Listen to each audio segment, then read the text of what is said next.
ईडीच्या अधिकाऱ्यांना पूर्ण सहकार्य करणार, रोहित पवारांनी केलं ट्विट। मुंबईच्या माजी महापौर किशोरी पेडणेकर यांना दिलासा कायम, 14 फेब्रुवारीला होणार पुढची सुनावणी। मुंबई पालिका कथित कोविड बॉडीबॅग घोटाळ्यामध्ये पेडणेकर आरोपी।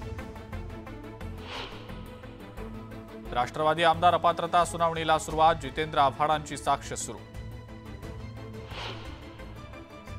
उद्धव ठाकरेंच्या काळाराम मंदिरातल्या कार्यक्रमावर नितेश राणेंची टीका, चायनीज आणि डुप्लिकेट हिंदुत्ववादी मॉडेल काल नाशिकमध्ये दिसलं, नितेश राणेंचा टोला।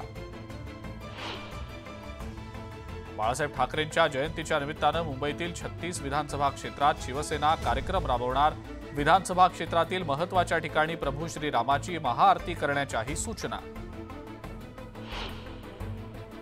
बाळासाहेब ठाकरेंच्या जयंतीच्या निमित्तानं बाळासाहेबांना शिवसैनिकांकडून अभिवादन, मुख्यमंत्री शिंदे, राहुल नार्वेकर यांच्याकडून बाळासाहेबांना अभिवादन।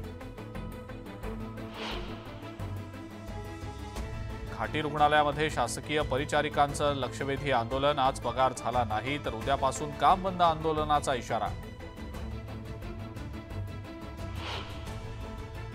भारतीय शेअर बाजाराची मोठी कामगिरी, इक्विटी मार्केटमध्ये हाँगकाँगला मागे टाकत पटकावला 4था क्रमांक।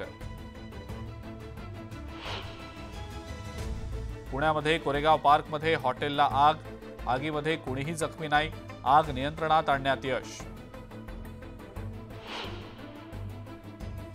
जळगावात अजित पवार गटाची बैठक, बैठकीमध्ये आगामी निवडणुकांच्या रणनीतीवर चर्चा होणार।